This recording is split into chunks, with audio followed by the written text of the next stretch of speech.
All right, everybody. I am so glad you are here. I'm super excited to be here today. Now, Joan Vassar is my guest today. She will be here, but she is having a little bit of technical difficulties too.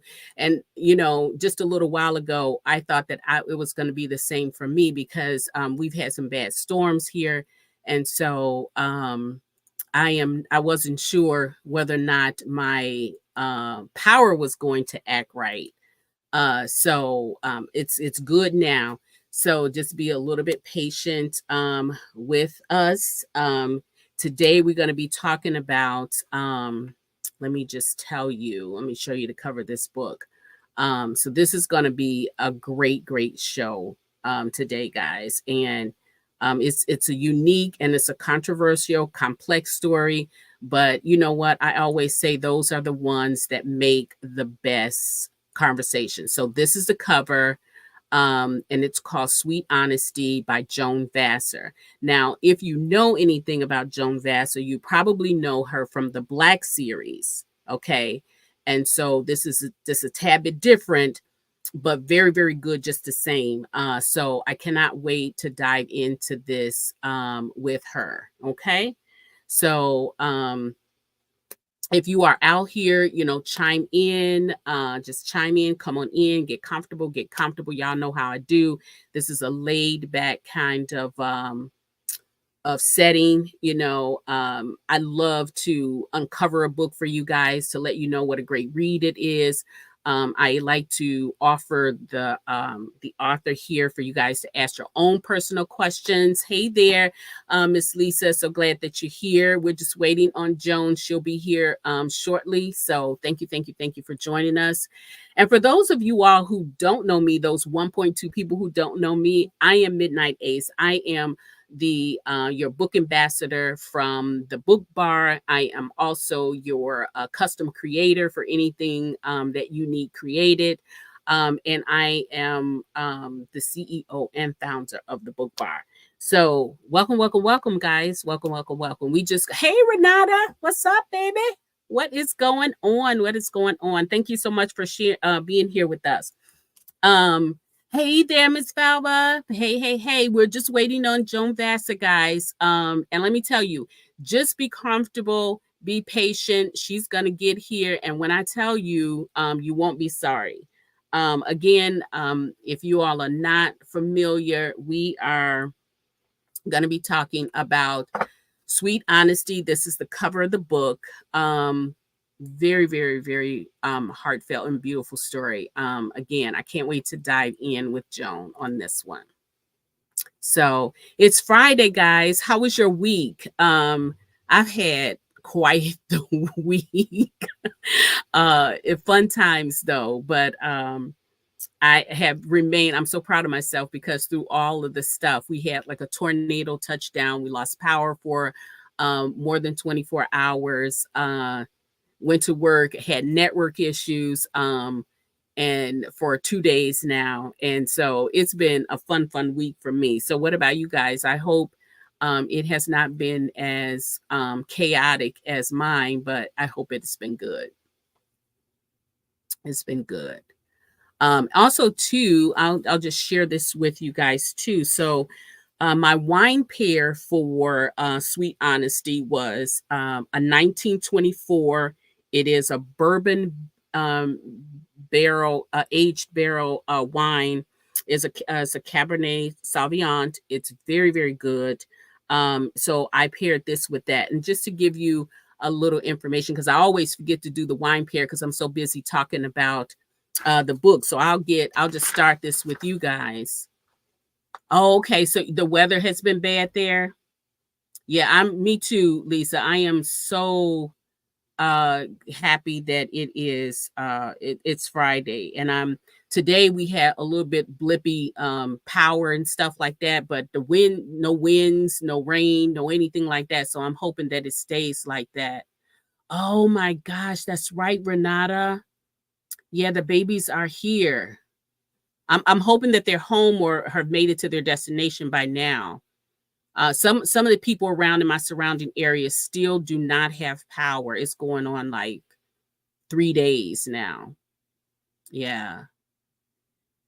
Yeah, I'm always busy. And so also too, so the wine, let's just talk about the wine and what my fact findings were. So this wine, it's a double black bourbon barrel aged Cabernet Sauvignon, and it's this particular the 1924. Their whole motto is it is rooted in rebellion.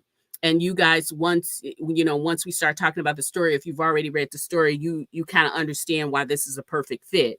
So back in 1924, at the heart of the prohibition and wine's darkest hour, they crafted their first vineyard. Rumor has it that some of these grapes might be used to make wine.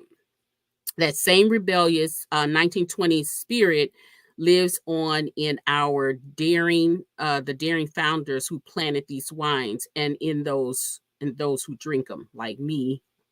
I'm not going to say I'm rebellious, but anyway. And the distinct characters and flavors of this bourbon barrel aged wine make it a nice choice. It's an affordable wine. You can feel the complexity and the strong tannins that remain in your mouth. And those tannins, for those of you who don't know, is that's that kind of bitter tasting thing to make your mouth go like that. That's your tannins. Okay.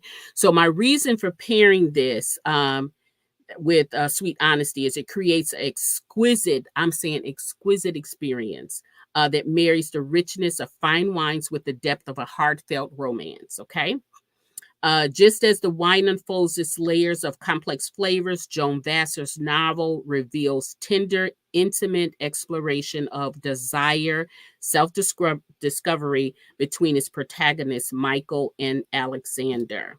Both the wine and book share the same rebellious spirit of their time, but they invite you to slow down and savor the experience. So, that is why I paired this wine with the book. And again, if you have read the book or have any intentions of reading the book after this discussion, you'll understand why. Hey there, Miss Loretta. How are you, my dear? I hope you've had a great week and a great day. Happy Friday to you. Come on in. We're just waiting for Joan to come in. For some reason, I don't know. And then I don't know, too, guys, did you all hear that Microsoft had some kind of issue too? So that was the reason why I had some issues at work. Um, hey there, Miss Them Diamonds. How are you? How are you? Thank you for joining us. Yeah, Microsoft had some issues as well. So that made my work life a little bit difficult today, as well. But we're gonna be very patient. We're waiting on Miss Joan. I can't wait to dive in. I got so many questions about this book. Yeah, Loretta, were you guys okay? Yeah, I know. Oh wow. So it did affect you guys too. Yeah. I don't know, guys. It's a little bit crazy here, a little bit crazy. It didn't stop me from working though, so it stopped. I work in radiology, so it stopped my radiologist, slowed them down from reading cases, but they found a way to get to overcome it. Oh wow, Loretta. Yeah, I am too, Renata. I am too.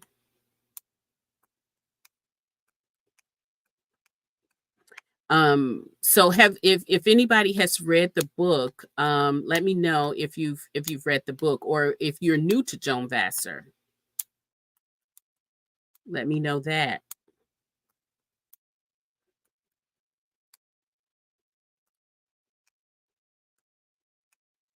Yeah.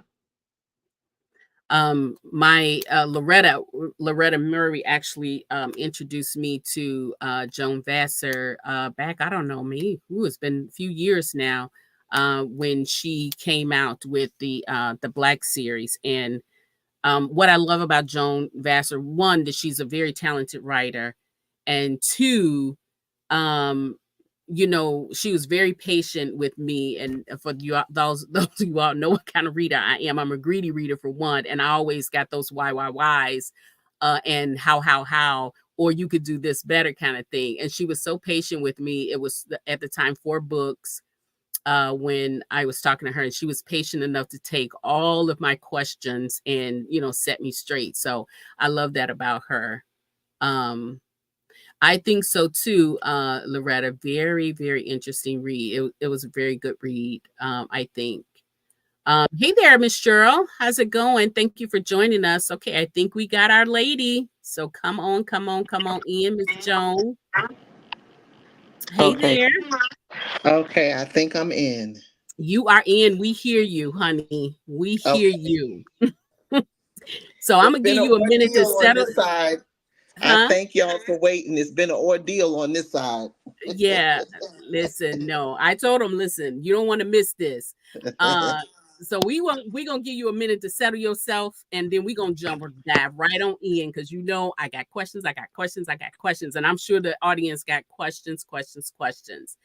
So, and this is a very laid back thing here. So Miss Joan, I'm gonna ask you. You know me. I'm gonna ask you some questions. You tell us whatever you feel like we should know. And if for those things that we have to wait on, we okay with that. But I'm gonna try you. They know I'm gonna try. Okay. Okay. I'm ready. I actually am.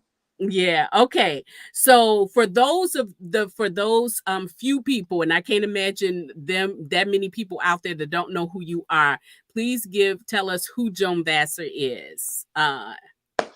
So I am a historical fiction writer. I love romance. Um, and I enjoy the readers, but mostly I'm a historical fiction writer. And, I think I've come to a point now where I can say that because I think at one point I believed that I was a contemporary writer, and it's been pointed out over and over again that no, you're not. So I am. And I've written the Black series, unfortunately, Francine, Love in Mm, Africa, Ignite. And I tend to write from the Black perspective, a type of romance, maybe an adventure that just kind of talks about Black life, and I love it. yeah. And so, Joan, I was telling them about how you hand walked me through the Black series, and how patient you were with me and answered all of my questions, because that series in itself was so full. It was like it was so much, I couldn't get it in fast. I was picking up all of these nuances from the book, and all of the word phrases and everything, and you answered every question for me patiently. I think we had a set date every Sunday morning, like maybe 7 o'clock. I would go out on my patio to keep from Right, waking that's right. everybody I up, and forgot about that. yeah, Yeah. we would have coffee. But that was then, and now we've come to something totally different from the Black series and everything in between. And let me first say, I applaud you for stepping outside the box and writing a story that might be controversial, might be a little bit sensitive for other people, but still you told the story, and you told a very good story, and you didn't shy away from it. So the one thing as a reader, for me, I never want the author, even if it's one that I'm following and I like everything you write, I never want the author to stifle their creativity, because I think the more creative you are, the more adventure I'm gonna have. Right. Right, Right. right. Yeah. So let me first start off with this, and probably everybody's asked you this question. I want to know the inspiration behind the story. But then also, I want to know, was there anything that you've seen in the writing world, or anything you didn't see in the writing world, that inspired you to write this story? So I think that one of the things that inspired me to write this story is I love romance. And I love love. And so if I'm reading, I'm always looking for books that, are about romance. And I never really care whether they're bubblegum or not. But I love romance and always have. And And I think I was posted in my group. The first romance that I ever really read was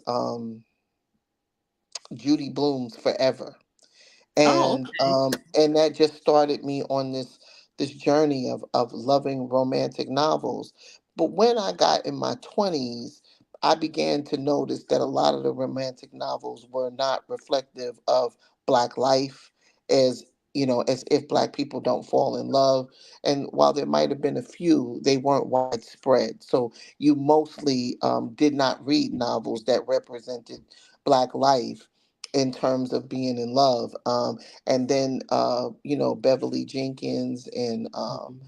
and a few others have come along, and this is when I was in my early 20s, and I was like, okay, so they're telling Black stories.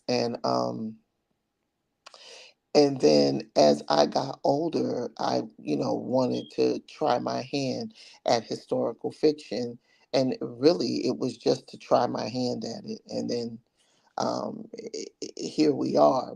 But in writing, deciding to write this story was just it was on that path. It number one, um, it's it's way left from what people expect, and Mhm.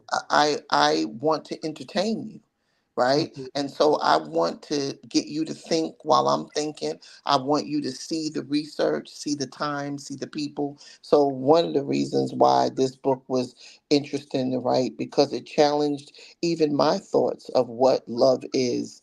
And so I was happy to do it, and learning along the way, because when you write historically, it's kind of a big old social studies assignment, you know. But that's not to get away from that writers who write contemporary, they do just as much research, Mhm. Mhm. so there's that. And then and then the other thing that made me want to write it is, I've had people say to me, I like the story, this, the Black series. There's such strong Black men, and these men are not gay, and that type of attitude. And I was like, yeah, that's not me. That's not what I've written, and these were just stories. And so I think it challenged me to have to actually look at what I'm producing, and writing historically. My motto is always that the conditions are real, even if the story is not. So that was why I had to tell this story, and it was not an easy story to tell to start with, because it was a Mhm. lot of stuff I had to learn. Like Yeah. you can go with you know um, the basics, but you're trying to actually understand men, and then tell the story about them being in love. And so it was a lot. There's no woman in here, so I had to think outside the box in order to get this written. Yeah. Yeah, and so that would lead me to ask you this this too is when you were doing your research for writing this book, what what of this novel contributed to your understanding of historical cultures and changes as it relates to anything like the 1950s and also the LGBTQ community? Was Right. there, did you find yourself like, overwhelmed with stuff that you didn't know before, when you were doing your research?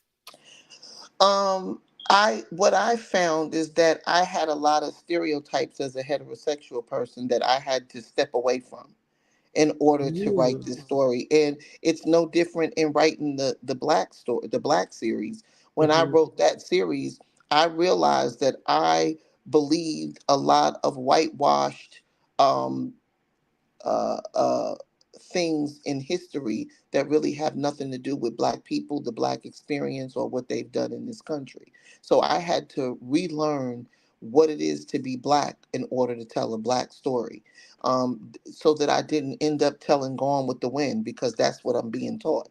And it was not any different with this. I had to get an understanding of um, LGBTQ, being in love, and then just tell a romance novel the same as I would do for a heterosexual couple. But again, I had to step away from things I thought I knew in Mhm. order to in order to tell a story that would be complete and that would be touching. Yeah. Now, when you were writing this story, what was your thought process of writing a story? Because again, you know, this subject matter that this book is we find this book in, it is somewhat sensitive for some, and then and a lot of time people kind of reject things that they're not familiar with, right? Right. Hmm. And so I think a lot of that is that I'm going to say that because that's just the better way to say it. But now, when you were writing this book, did you have any what do I want to say, were you hesitant about putting the book out? Like, how would your readers receive you? um what pushback would it be? Would the book do well? And what if it didn't do well? What was your thought process on that? So, yes, I had those concerns. But and when I say those concerns, to itemize, yes, I did think people were going to be like, she wrote the Black series, how could she write this? Mm-hmm. Um and I did think maybe the book won't do as well as my other books, and it hasn't. Mm-hmm. It hasn't done as well as my other books. Um and am I regretful for having written the story? No. The Oh fact that yeah, it I'm hasn't done glad as you did. well, yeah, the fact that it hasn't done as well tells me the story needed to be written. Mm-hmm. And Yeah.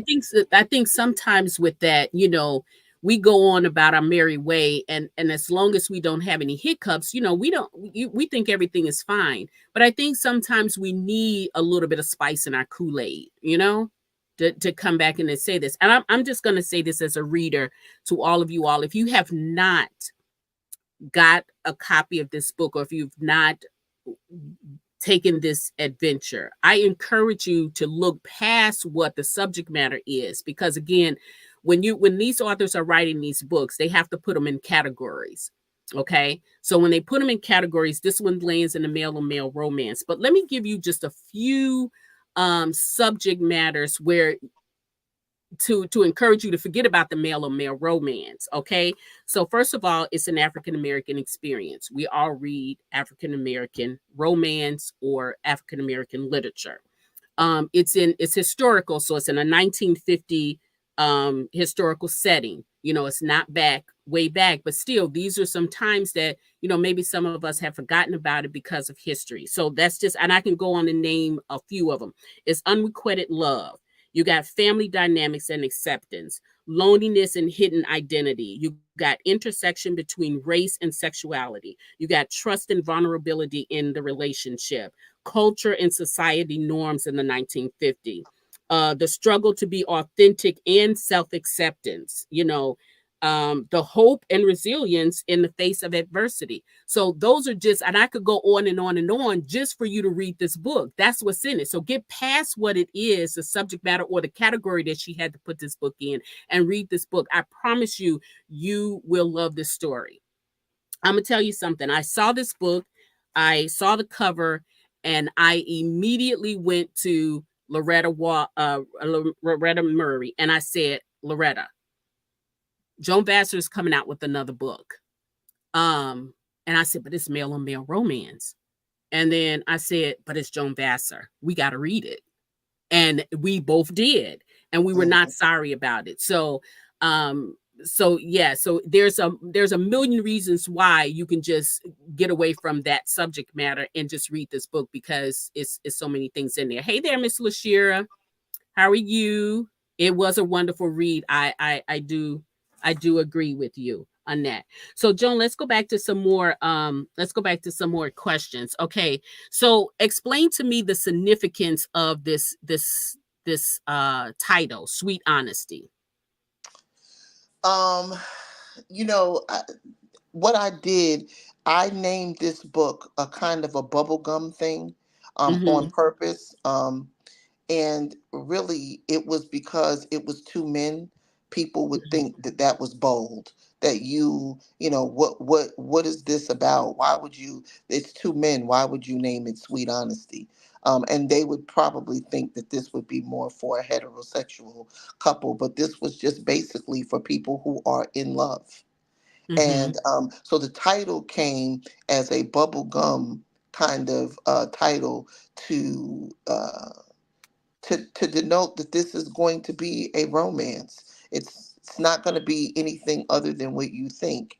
And it took place in 1950, and I give you the real conditions. Mhm. Okay. But I give you the real conditions, but I tell you a love story. And the goal was to tell you a love story. The goal was to make you forget that it was two men, and then Mhm. just be like, are they going to be together? Is this going to work? Maybe it's going too well. What's going to happen? I'm hoping that's what the readers think. But ultimately, this is a love story. And unfortunately, I shouldn't have to say this is a gay romance. I should Right. just be able to say this is a romance novel. Mhm. And I know too many times I think when authors they are writing before we even get to the prologue of the story, there's like a 3 to 5 page dissertation of what's in the book because you have to caution the reader if this, if this, if this. And so and I think sometimes categories do the same thing. You know what I mean? I mean, it's Yes, just a book, you know. right. Uh but okay, so here, let me bring this up here because and before I do that, let me ask you this. So, as you were reading the book, did the story form before the title of the book, or did the title of the book come and then the story? I think it was kind of a synonymous type of they both happened at once or in tandem. It you know, for me growing up, one of the perfumes that I used to wear that made me think I was grown was Sweet Honesty. Oh, And okay. yeah, and so when I was picking the title for this, I didn't want to overthink it. I wanted people to look at it and think, okay, this is a romance, even if I'm saying MM. Hmm. And I went from there. But ultimately, um, you know, the characters were in my head and they were there for me to think about. Um, and the title uh, probably happened immediately. The title was not something I toiled about. The other books in this series, yes, but for this title, it happened really at the same time that Alex and Michael happened to me. Okay. Okay. Okay. All right. And I have to agree here with Lisa. She says you really do get lost in the story. You forget all about the characters, the proclivities, and the fall in and fall into this romance. You really do. For me, I'm a big family person, you know, with my romance, and then I it was even something in there for me too. So you really do get lost in this story. You really do. Um, yeah. Let me see. This one here says, yeah, that is true, you know, with these stories. Sometimes yeah, I do agree with that too. I agree with this too. Now I wanna ask you this, Joan. So here, let me bring this up right here, guys. So here's our title. This is our working title now. Okay. Mm-hmm. Mm-hmm. But this was our this was our beginning I mean cover. I said this is our working cover here, but this one here is the cover that we had before. So Mm-hmm. explain a little bit of that to us. Why the change? So I did the chess pieces, which were two black kings, Mhm. because if you play chess, you know there's only one king to a set of pieces. But I Mhm. made it two black kings on purpose, Mhm. because the pieces look seductive and all of that. But I also, I believe, picked those pieces because I thought it would be more palatable for people. And as the days went on, I began to question, does it need to be palatable or does it need to be authentic? And so I had to Mm. question myself, and I went on and pulled that cover. And I did it for people to see it because I'm trying to make a difference in storytelling for myself. And so I want to own the work I do. I want to be unapologetic about it. And so the chess pieces were wonderful for me, but um, I love Black men. And so it's okay for them to be interested in each other. So I just put them on the cover. Right. And I remember one of the conversations, or several of the conversations that we had, going back a while, you had mentioned that, one of the things that you wanted to make sure was is that when you told in your stories was, telling the Black male experience. It was Right, important to you because, sometimes we don't get enough of that. And right. sometimes they get a bad rep. But you have done that so elegantly in all of your stories. We have real heroes in your story. You're one of the ones that do it, but you did it really well. And I think, um, sometimes we challenge you as a reader, we challenge you because you first gave us Black, right? And Hmm. so he was such a powerful force for us. And it's like, okay, how is she going to do it better? The next guy that she gives us, is she going to do it better? And I'm here to tell you that you do give us something different, but it's always good. You don't miss the mark with that. So we Wow. appreciate that. I appreciate that too, because one of the things I try not to do is write characters synonymous with black. Black is its own character, and I try to step away from him and tell, because every man is not going to be black, and Hmm. so, and I, try to. I sometimes my men are villains, sometimes they're not villains, sometimes they're just all of these different things, and I know people said to themselves, how is she going to pull this off? Well, one of the stereotypes that I had to understand is that not all gay men are feminine. Hmm. And so, in telling this story, I stepped away from the the stereotype that all gay men are feminine. And that Hmm. was one. Certainly, there's nothing wrong with it. It's just simply that all gay men are not feminine. And so that was one thing that I had to learn. So in telling this story, I, I told a story about two men who are not feminine, who are interested in each other. Hmm. And the story it could have gone either way. This just happens to be the story that I told. And I was interested in these two characters. I've also not done stories where both people are dark skinned. And so this for me was also another thing, that these two men are attracted to each other and they're beautiful to see together. And so that was another thing. And and so in changing the cover, it was embracing the story, um, and deciding that whether the book does well or not, this is the cover. Yeah. I mean, I have to say the two chess pieces drew me to it. But then after having read the story and then looking at the new cover is just as significant to the story as well. And it both covers are they are joy to look at. They are great covers. So now this is the cover going forward that we have that is now out there. So we know that we're going to get, and I'm jumping a little bit, but I don't want to forget this. So we know we're going to get at least one more book, right? Two.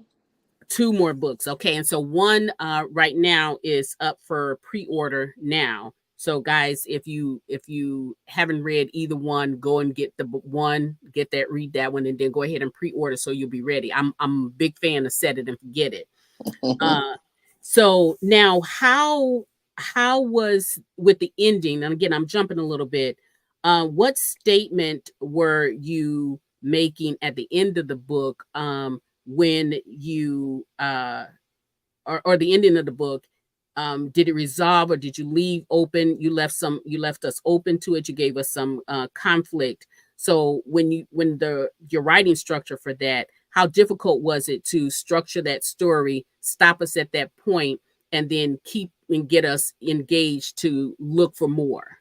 And so number one, you have a test reader copy, so the format is a little off, right? Mhm. Mhm. So really, when you go to the Kindle version now, it says coming soon, bittersweet, and then it tell that prologue gets pushed in there, and then that is actually chapter one to the Oh, second okay. story. So where it ends, where Lamont is that where you're saying Lamont is saying I'm a Yeah. homosexual that way?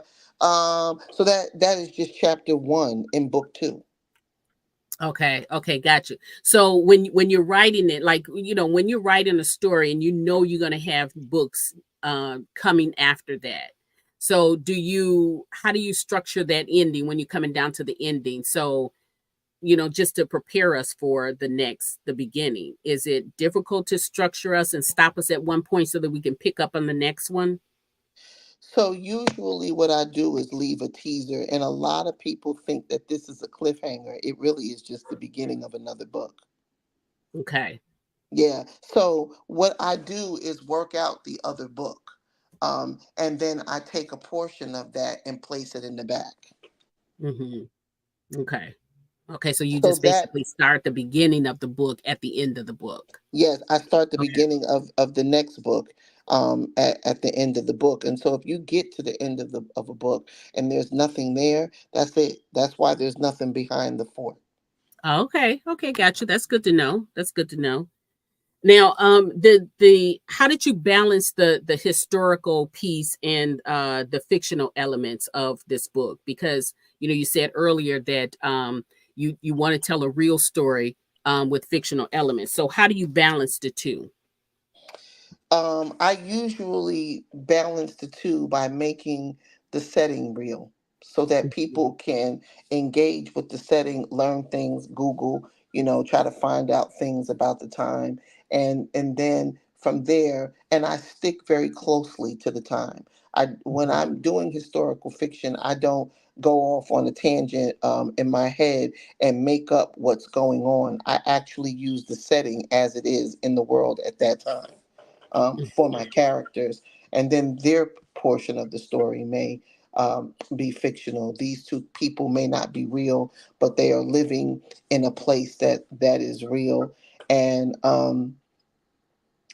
usually, what enhances your story is things that people could identify with. And again, you could tell a historical piece now. You don't have to go back in time. I can write a story where my character is crossing the street right as George Floyd is being murdered for all the world to see.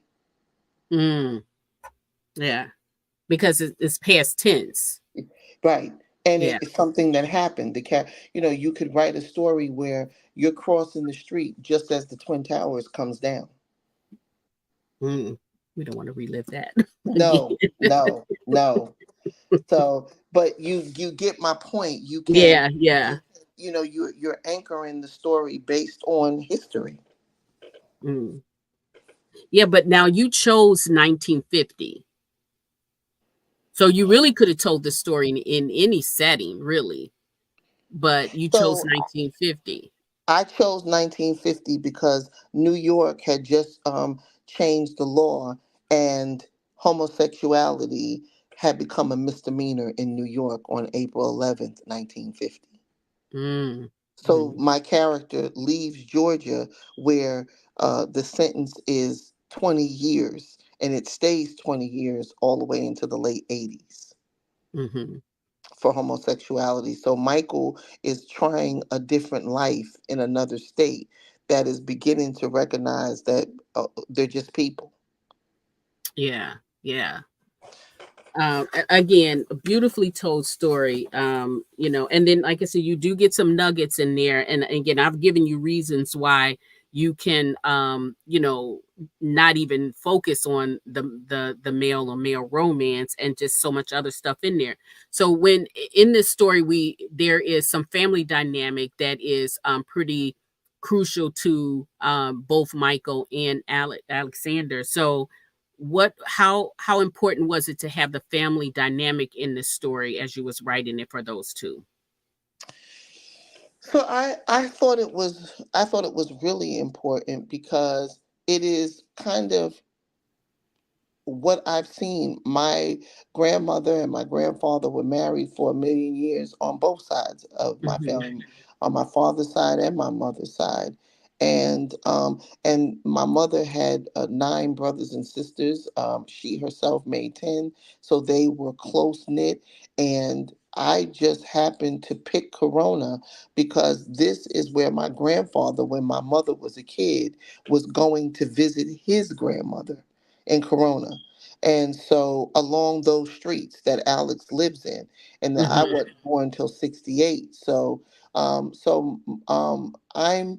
I'm looking at the time. One of the things that I also love is that I often pick areas that I grew up in and then go back 50, 40, 60 years and look at the time and get pictures in that time before I was born to see what the area looked like and then tell those stories. So I did live in Corona with my mother. Um, and just some facts. Alex lived on 101st Street in this story. Louis Armstrong lived on 107th Mm. Street. So I think that was important. You're also telling the Black experience about family being supportive through church and other things, and I've Mhm. seen that. And it's sometimes not depicted as we watch television, but I think other Black authors, including myself, do well at telling Black stories that show family members loving each other, Mhm. right? Because sometimes people that are outside of the Black experience don't realize that that's just who we are. um, and so Alex having loving family was important to me because it was part of the plot, and that Michael would then understand that his through spending time with Alex, he realized as an adult man that his mother was really supportive of him, Mhm. Mhm. right? And Yeah. so when he doubled back, the things he thought she was saying and what she was actually saying were two different things. That his Mhm. mother had, in fact, offered a safe place for both him and Lamont Yeah. to live. Yes. Mhm. So Yeah. I think those were the things that helped the plot go.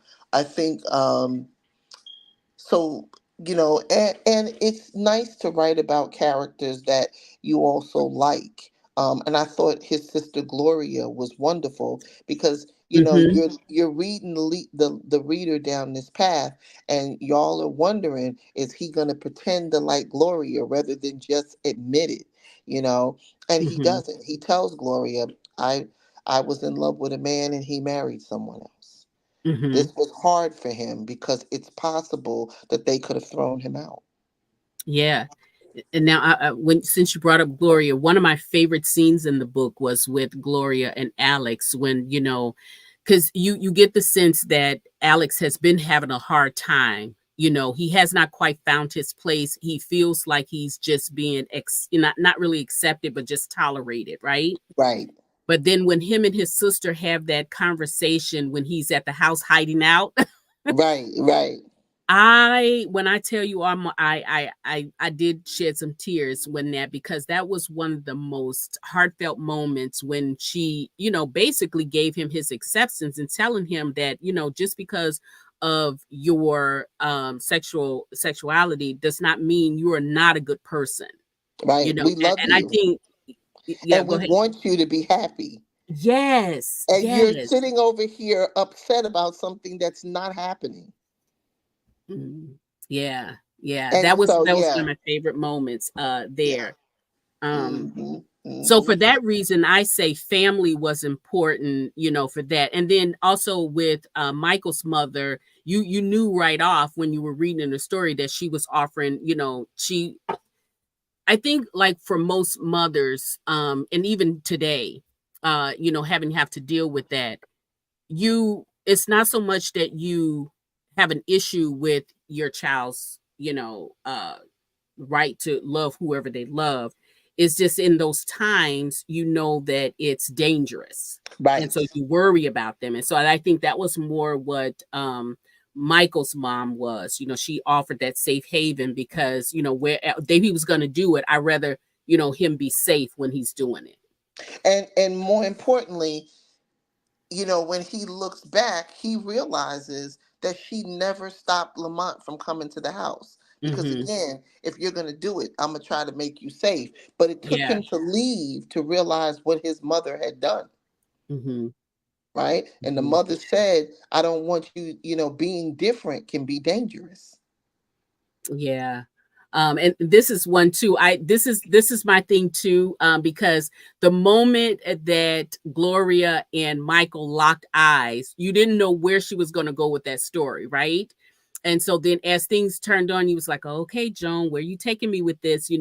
And so then after that, when we settled that they were just going to be friends, you kind of felt like Gloria kind of needed somebody because she Right. kind of liked him, and then it didn't go quite her way, so you kind of felt like she needed something. So I'm putting it out there, Joan. We want Glory to have her somebody. So we know we're getting two more books. We don't Right. know exactly what's in there, but we hope that Gloria finds something. So yeah, Right. amen, amen. Well, and what was interesting is when Michael tells her, hey, you know, this happened to me. I was in love with a man, but he married a woman to cover up being with me. And Gloria says, well, you don't need him anyway. Right, Right. right. And so she was just a true ride or die friend and sister. Mm-hmm. Yeah. Yeah. Mm-hmm. And I think for at first, this is also what I thought about too, when Alex was hiding out, because he didn't know really what was going on between Gloria and Michael. and Right. uh and she kind of made a funny out of him. She kind of kept him going, going, going. But I can envision him thinking to myself, well, I really want him, I like him, but that's my sister, I want her to be happy too. Right. So now where does that put me, kind of Right. thing there. Mhm. Well, more important, he was attracted to him. So he's Mhm. like, now what do I do? I can't, what happens what if they think, but Gloria said, child, you so busy trying to deflect, you don't even notice that he's not even looking at me. He's looking at you. Right. And she told him, boy, go to bed somewhere, sleep in my room, No, but better yet, go home. Go go home. home. Because, and of course he didn't, because he trying to get himself together. Mhm. But that was the fun part. And I think for me, my favorite scene is when Alex pushes him up against the side of the house and kisses him, right? Because the Yeah. reader is thinking to themselves, no, she didn't, but I did, but I did. And Alex says, like, we could go in the house, but if we get in the house, are you going to kiss me again? And Michael says, I am going to kiss you again. So they go in the house. So this is Mhm. all the same things. The butterflies, I mean, you don't have to be heterosexual to get butterflies, right? Right. Yeah, you can just be in love. And I think that scene right there was kind of like the ignition for moving the story really along. We're tired of playing with this. Is he gonna be with her? Is he gonna be me? Be with me? So yeah, we needed that to jumpstart the story into what it was really supposed to be like. Right, right. Yeah. Because you can feel the tension between the two men. You just don't, they don't know. Because, Michael has only been with one person, and Alex is so busy, living his life that he didn't realize, okay, now I'm interested in this one person. And now all of a sudden, where he normally could tell this guy is gay, this guy is not, he done lost his gaydar. So he's trying to Mhm. figure that out too. So that was the fun part of the story. And also, just their banter, like Alex telling him, Yeah. your bat is bigger than mine. So, these are the things we gonna talk about. So my mother at least was shocked a little bit. But my mother did call me when she was midway through the book, and she said, Oh you, wow. you have managed to shock me. And not because the story is a gay romance, but yes, because the story is a gay romance, because you went way left. And I think that that was the right thing to do. So my mother, and so she said she was on the New York subway going to work and she's reading, and she says she gets to a certain point, she knows that she's only going to read for another two stops, and she's got to get off and go to her job, and she looked up three stops later and she had missed her stop. And Oh, she said, wow. yes, she said, you wrote the hell out of this book. And more importantly, it's just not what people would think coming from you. So that's where we are. Mhm. Yeah. Yeah, and that's why I said earlier today, there's so many reasons other than that this is a gay romance that you should read the story. And so let me just say this. So this was my reading. And then after the fact, I bought the digital version of it. But I'm a digital reader because I'm always on the move. Everybody that knows me knows I'm on the move. But this right here, this went to work with me. It went to bed with me because there was just it was some moments where you wanted to stop. Like there were some things with what is the gentleman's name? His name just flew out of my head. Not Ray. You know the gentleman that Alex was with initially. Jack. Jack. Okay. So Hmm. those times with Jack when things happen with Jack, I got a little nervous. So I had to put it down because my, my anxiousness, my heart palpitations was going up. So I got a little nervous. So those times I stopped, to read. But now, Joan, when okay, so family was important in here, but then the let's talk a little bit about Lamont, Hmm. because Lamont was a layered character, and I think, and I'm hard pressed to know what you guys think too. So please chime in the comments about Lamont. So initially, we wanted to, you kind of think Lamont is kind of foe, but then you don't know what category to put him in, friend or foe, or whether or not we should not even put him in any category at all. But I think he was probably the most complicated character in this book, Yeah, yeah. you know And uh the reason and why so he had to be so complicated because he's the reason why the book happened. wow, Even if wow, he wow. wasn't the main character, it was his actions that caused everything else. And you have to get something when you're writing, because readers can tell when you're they can tell when you are forcing a plot. Mhm. Yeah, they can. They can tell when they can tell when, like in historicals, they can tell when your information is not real or that you haven't Absolutely. researched, that. But yeah, Lamont was probably the most complicated character in here, and I'm gonna ask, you can say if you want, we're gonna get his story in its entirety of why he is like he is, and why he made the decisions to Yes. do what he did. Yeah. Yes. Okay. Yes. But I don't make you wait till the second book. I tell you that in the first book. When you get to the end of the book, what is that question? I can't see it. Oh, Um this is them diamonds saying Lamont was catching smoke from us until he we got to the end. That's true. Because like I said in the beginning, we were thinking foe, but then when you got to the end, you just don't know. You just think like, okay, we don't know. And it said his story was much more complicated than we could have appreciated when we were rooting for him. So I totally agree with that. Totally agree with that. and I Um, think too what made, at the end of the book, when I get you into the prologue of the second book, I answer that question when he mhm. says, I thought maybe I could save myself. I thought that maybe I could try with this, that, and the other. And but what when she asked him, "Do you still love Michael?" and he said, "Yes."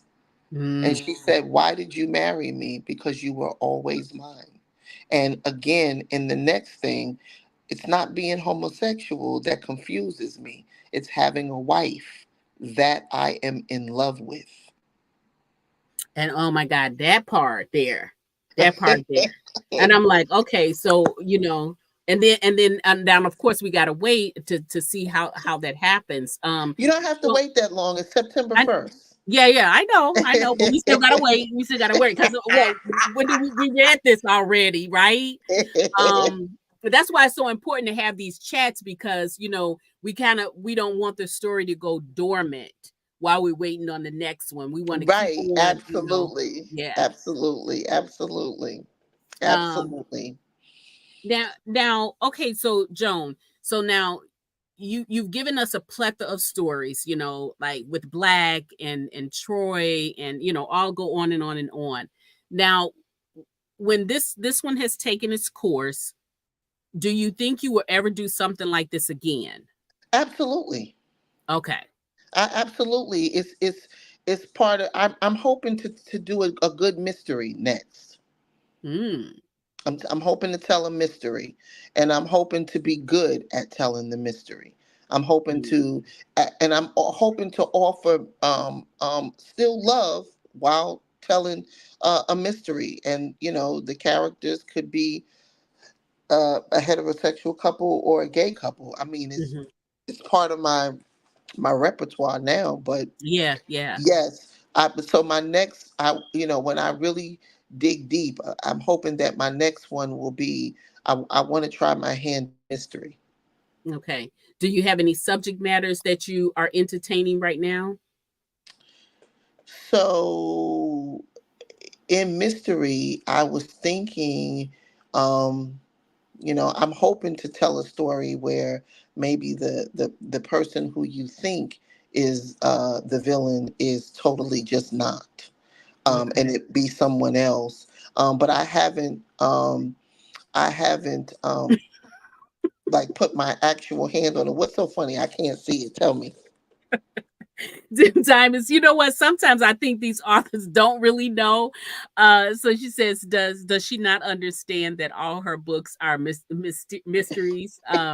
Leaves you trying to figure out what is going on every time. It's so very true. So very true. And So I yeah, know people felt that way in the fort. They really did. Because I opened up this yes. again. I opened up the story with them having this carriage that had blood in it, and we're trying to figure out where the people came from. So yes, yeah, Right, that is. right, And right, so right. I'm Yes. I'm so just know that I'm not DM's Diamond's friend. So I'm not speaking to any of them. Yeah. Yeah. Um, but so you will do this again. So you'll do mystery, you're saying, and so well, we want you to get through this first, and then so we're looking forward to really anything that you try your hand at because again, you're creative, so we as readers we don't ever want to stifle anything that you might want to give us new because for me I love a good adventure and Yeah. a good read. Right. um so let me go to kind of go back to the story again. I want to know, Joan, was there anything that well, this is a two-part question, but first one, was there anything that was challenging for you to write in this story? The first sex scene. Mm, The first okay. sex scene was challenging because I was worried that it wouldn't be authentic, and it's more than just looking at porn. You want to try to tell a story where the people are authentic and that they're in love and that they're figuring it out. And so the first sex scene for me was difficult. And trying to get that right and making it authentic. Yeah. So that's a real thing. That was a real thing for me. Okay. Now, in keeping with that thought there, what did you? Did you have to do certain research? Were there people that you consulted about, how to do an authentic scene? So I had a couple of people that I could ask, and then I thought that might be forward. So what do you and your boyfriend do? Tell me. So I Mhm. thought that might be forward. So what I did was I stepped out onto man on man forums, Reddit and other Okay. things, and I actually just read the articles. Some of them were questions that one man might pose and other men might answer. Um, Mm. what was it like to be gay?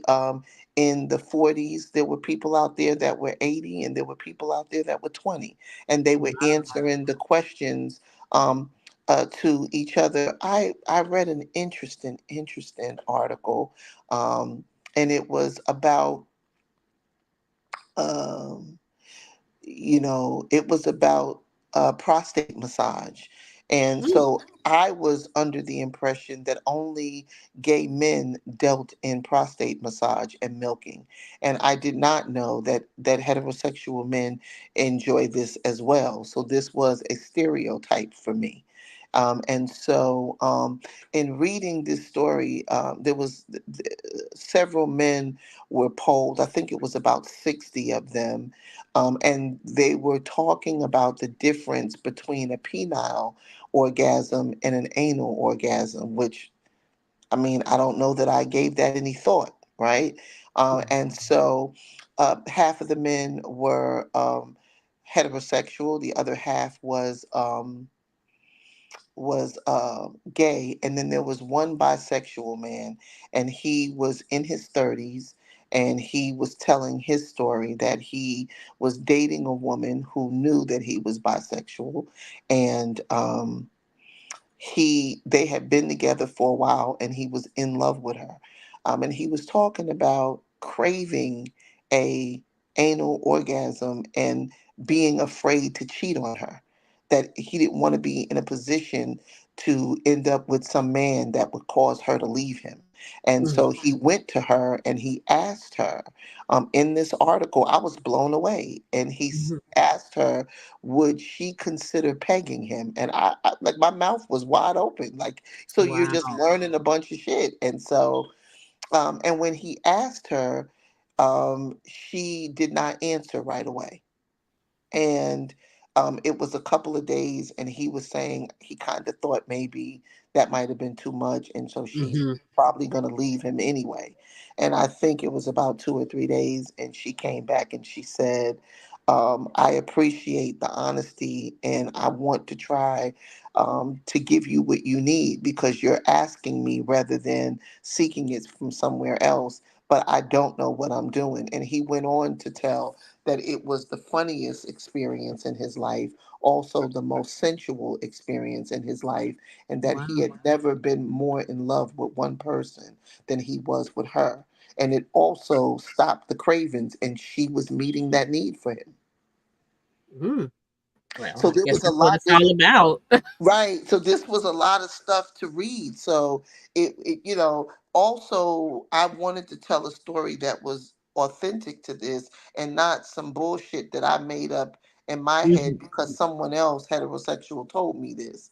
I found out that not all gay men engage in anal sex, even though they're gay, right? So Mm. this is also a thing, and so it was a lot. It was a lot to learn. So yes, the first sex scene was probably most difficult, and Lisa will tell you. Chanel will tell you, Alex will tell you that I struggle writing sex scenes anyway. They Mhm. take very long time for me to write. Oftentimes, I'm plodding along. I get to a sex scene and I'm 8 days in, and I'm still stuck in the sex scene, and I'm just Yeah. going over rewriting. And this was not any different. So I struggle even with heterosexual, but also for me, this is not my experience in that way. So it was a little difficult to write. Oh, sure, sure, sure. And I think you're not the only author that struggle with sex scenes too. You know, hetero sex scenes. So Yeah. we hear that a lot. But yet and still, they're still good. So whatever you're doing, keep doing it. Right, right. Now, okay, so before I go, I gotta ask you, and I know our time is like, wow, it just goes so fast, and I probably could, be talking more and more. But what was your favorite thing to write about this book? My If I had to say my favorite thing to write about this book is the scene where Alex follows Michael to Georgia, and when they step into Michael's house, and Michael just breaks down and cries, and I think that was an important scene. Mm. because it is a vulnerable moment for the character. And we believe that men don't cry. And so this was a big, big deal for me to write this scene. And I wanted it to be heart touching. And so, my friend said, but what if gay people read it and think, this is not how gay men act. And I started laughing and I said, and this ain't how heterosexual people act too, yet we still read romance, Right. right? Yeah, It's not going that's to be true. different. Hmm. It's not going to be different.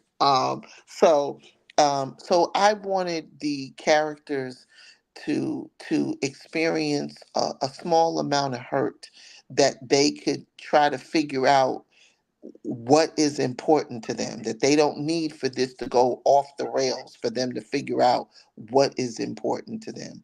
Hmm. And it was nice to add Truck and Josie to this story from Ignite. Hmm. From my Ignite story, yeah. Yeah, yeah, yeah. And that was a great scene too. It was we're going on and on and on, and we're following these two characters, but then it was nice to step outside to see them, and then them have a moment too. That was Yeah, also significant to the story as well, yeah, moving it along. Yeah. yeah. Hmm. Okay. And then the Ford asked too, are you pitching or catching? Those are questions that those are the questions that come up when you don't really know about a subject matter, you just hear stuff. So those are kind of Right, things. And I think you kind of put a little bit, if not before when you read the book, but just having this conversation with you, it kind of, gives us a different perspective of what kind of goes on a little bit behind the scenes of right, those, just right. to shed some light on that. Let's see, Absolutely. Loretta is saying, yeah, it's all of these things are interesting to know, and you do write them very well. It's Wow. yeah. It was not, like I said, it wasn't easy. And I remember my mother. She said, I didn't read today because I was busy. And she said, but I'm going to pick it up tomorrow. I said, oh, where'd you get to? And she said, butt plug. I said, why don't you just tell me what page you on, and just don't be going there, lady. And she said, I'm just saying, I'm at the butt plug. But she read it and she enjoyed it, and she tried to be a little difficult because just kept throwing stuff out, catching Hmm. the Hmm. kitchen, and all of that. But it was funny because in my life growing up, my mother was never homophobic, so I always knew she was going to read and enjoy it, and she did. Yeah. And she came back and said, "You did a damn good job." Oh, that's an honor to hear that from your mom to read your work. Um, I think I would be afraid even if I was just writing sex scenes. Like I would be afraid for my mother to get a hold of that. So that's high praise. That is Yeah, that is it high is. It praise. is. Yeah, She gives me a hard time, but she still reads them all. yeah. He still reads them all. And my mother works at the criminal court in New York. And so she will tell me all of the girls in Brooklyn are reading you. And so that's always nice. She's So look, always you got your mom out there hustling the I books. got a hustling. I do have a hustling, and every now and again, I think she might be a little embarrassed because one time she said, like there's probably like 30 dicks in this one book. I'm sure there wasn't. She just giving me a number, trying to be difficult. Yeah, so that has happened to me, but mostly Mhm. she already knows that it's difficult, so she just teasing me. But Yeah. my mother reads a lot, Hmm. and does not read romance. So when she reads, and she called me, she said, "You went way left. I don't think I saw this coming, and it's a damn good book." Okay, so you didn't discuss anything with her prior to? No, no. Okay, She okay. got it with the. She said, "What are these chess pieces?" And I said, "Well, you'll see." That was Yeah. me and her was right there. Right. She was like, "What is this? Is this two kings? What is this?" So I said, "Okay." So she was, she was a little blown away. I do, I do have, a friend that's a girl. I'm gonna have to read this. I'm a little scared. But she Mhm. always says that, and then she does read. So, and my editor, when my editor got this, that's Tina. When she got this, she did sent me a message, and she said, "Damn, this is such a good story." And I, didn't think I would like it, and it just, I appreciate it, and I thought to myself, well, that's a damn compliment coming from my editor. So I do Yeah. get that, and the reviews are good, but the Mhm. book is not selling like others because some of the people in my group have not engaged with it, have not even liked the cover. So yeah, and I You know, and understand and, that. and I think that's the reason why these conversations are good, because some people are afraid to ask the questions, and so I hope that every time I have I bring a author on, I'm hoping that I'm asking some questions that will pull something out of the story that maybe can touch the reader and say, "Well, oh, I thought it was this, but it really isn't that." Okay, so now I'm going to go and pick up the book. So that's kind of always my thing to do when I bring you on. But I had to ask these questions. But like I said, what you don't tell me, I'm a double back and was like, okay, I don't know if that what you was telling me the real tea. So that. But No. And y'all are part of my test group, so y'all will yeah, probably be getting it within the next couple of days or so. honey, Uh, hallelujah, hallelujah. Um, hey there, King, Carolyn. If you guys are just joining us, welcome. We're talking with Joan Vassar. We're talking about her latest release, Sweet Honesty. We're almost wrapping up, so please, please, please take a moment to look at the replay. If there's any questions that you might want, just put them in the chat. I'm sure, and tag Joan in them or tag me in them, and I'll make sure she gets the question so we can get your question answered. Again, let me show you the cover of the book. Um, uh, so we're talking about Sweet Honesty by Joan Vassar. Get this book. There is so much for everyone to actually read in this book. It's just a lot of things in here. Joan, obviously does a very good job with all of the books that she writes. So, you won't be sorry. It is definitely a page turner. So, Joan, we're going to let you tell us anything, going forward that you want us to know about any works or anything that you got coming up. Of course, we know that you're going to be doing Bittersweet is next coming up. Is there anything else you want the people to know? Do you have a newsletter that they can sign up for to stay in touch with you? So pretty soon I will have a newsletter. Alexandria is worrying me to death about getting a newsletter together, Hmm. and I really do need to get one. But Bittersweet is about to come up on Amazon on Kindle, Hmm. and toward the end of the year, Michael and Alex will be going to Audible. So Oh, wow. yeah, Sean Krisden is one of the narrators, so it'll be Sean and Wesley. It's going to be a multicast, Hmm. so that's going to be fun. I think Elle Clevedon, and I think James Fooey, Corey Jackson. So it'll be a couple of people that will bring Alex and Michael's story together, and then we will get the next cast. Hopefully, it'll be some of the same people Hmm. to read book two, and then book three is about cousin Bruce, Mm.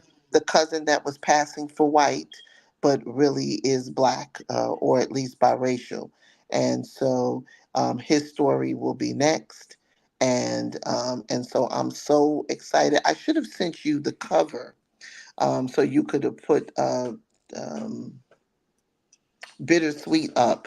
But yeah, so No, that's bitter. okay. We're gonna be once we start, because I think we're in the process now of being able to show that cover, right? Yes, yeah, it's Yeah. there. Yeah. Hmm. So So, yes, and it's up on Amazon, and I'm so excited. And then book three will be probably not till next year because I am getting ready to write book two of Truck and Josie's story, and then I will wander over to Unfortunately Francine at the beginning of the Uh, year and do book two in that story. And then after book two and Unfortunately Francine, I'll double back and do book three, which is Sweetest Taboo mm, mm, for mm. this series. Yeah, Yeah. yeah. So I got a So bit of rigorous storytelling gig going here now. yeah, yeah, yeah, yeah. So yeah, break's over, honey. Let's go. Yeah, I know.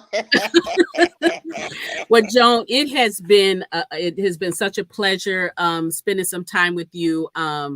Of course, you know, I want to be mindful of everybody's time. So I appreciate all of you all for following me. Make sure you subscribe to my YouTube channel for more of this type of stuff here. We are going to be, you know, doing them. I don't have anything in there. I had to reschedule Sharon C. Cooper. So I'm trying to get her back on the schedule for that. So make sure you stay tuned for that. Joan's going to be writing these books. And of course, I'm going to have her back so that she can to continue this story. I want to stay with her for this whole trail because I feel like this series is something that needed to be told. And I want you guys to love it as much as I do. Joan, again, uh, thank you, thank you, thank you. Um, and so follow Joan. She's going to be having a newsletter soon, but even if the newsletter is not out now, you can follow her on Facebook, Instagram. She has a website right now, right, Joan? The website Yes. is up and running. It's So yeah, Joan Vassar writer at joanvassarwriter.com. You can follow us at Audio in Black because Alexandria House and I we promote other Black books. And then the Fort and Beyond, and mhm. then Facebook, and then Instagram is joan.vassar. And me and Lisa will get the links and put them at the on this in the chat here. Yeah, just drop them down in the Facebook or the In the the YouTube in there. Okay, I'll be doing the same too. I do have them going across here, but sometimes the link is better because you know when you put them in there, they can just drop on the click link and them just go right. straight there. Yeah, yeah, yeah. So again, everybody, thank you so much for joining us on this Friday evening, sharing kicking off your weekend with us. I am Midnight Ace of the Midnight Ace Book Bar. Follow me on the YouTube. It is Midnight Ace Book Bar 1984 on there. So follow me for more of this kind of stuff, this kind of shenanigans. So have a great weekend. Be safe and always, always, always be kind to yourself and others. Bye bye for now. Thank you. Thank you.